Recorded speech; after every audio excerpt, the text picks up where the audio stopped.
quite clearly made plenty of progress. As you can see, first of all, I have figured out what to do with filling these out. I'm just gonna move some bins of parts that I had sitting there. I have decided to do these little arches with then golden roofs and have spears coming up because, I don't know, I just think it adds a cool aesthetic. I've also built up the walls quite substantially, and I have figured out the front here. Now I have to move these bins back. I'm just gonna kind of finagle the camera around here as I move more bins. As you can see, I have decided what to do with it. I just use, hinges on a 4x6, and then I use these airplane fin pieces. Oh, don't know exactly what they are. I think they're for airplane fins. At least that's what they look like to me. Pretty sure that's what they are. Except I decided to use them to create this cool effect. And then there's the roof. I'm going to add some gold detailing and other such on the top. Make it look a bit better than just this plain white. And also, I still have quite a bit to do. I want to build up these walls here a bit. And also, I need to build the platform for all the soldiers on the walls to stand on. Plus, I need to, build up the back tower and just add more detail. So, I'm going to get started on that. Note, I was trying to figure out what to do for the door. I thought maybe I could just have the door be a waterfall. So that way, when they need the gate closed, just the water comes crashing down, and when they want it open, the waterfall recedes. Except, I decided I didn't really like the way it looked. It looked kind of funny, and from the back it looked weird, and I couldn't figure out a way to fix it, so I don't know what I'm going to do for the door. I'm considering maybe just leaving it open, because I want this to kind of have an airy feel, even though it's not the Air Palace. The Air Palace will have an even airier feel, because it'll be very air. But anyway, I want this to be open and very airy, so I don't know what I'm going to do for the front. I might just leave it open, but then again, I feel like I shouldn't because that's not really, practical. Have a front where any enemies can come in. So I don't know, I'll figure that out at some point. I'm just going to get building.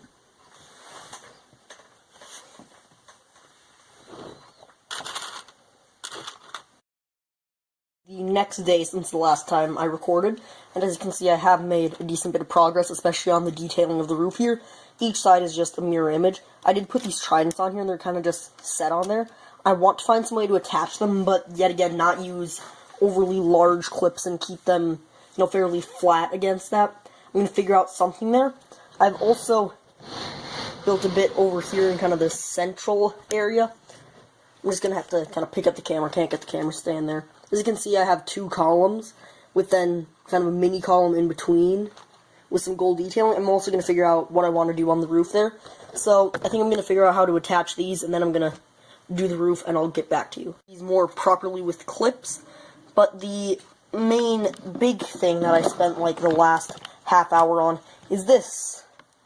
Oof. It's really tall. It's a lot taller than I intended.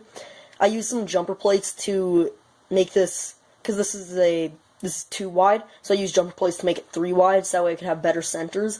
And then, as you can see, I used some telescope pieces, and then built a column in the middle, and these telescope pieces actually allowed me to build upside down a bit. And then I have a few more telescopes with some blue on them. I have these, and then behind is another trident. And like I said, this thing is really freaking tall, as you can see. And the thing is, I have to make the back tower even taller, which I'm starting to doubt if I can, because I've made this way too tall. But I think I'm going to start working on the back tower now. This is the back tower, and I knew I had to make it look amazing to upstage this pretty cool looking front there. And I personally think I've accomplished that, and that kind of makes this my favorite castle because it's so tall, but also so detailed, and I also really like the gold and white color scheme. It's a lot better than my original idea. And so as you can see, here is the main back tower. It starts as a bit of a rectangle, then has some slopes leading up into a square, which then goes into another kind of rectangle into a square, which then ends with kind of that diamond scepter up at the top.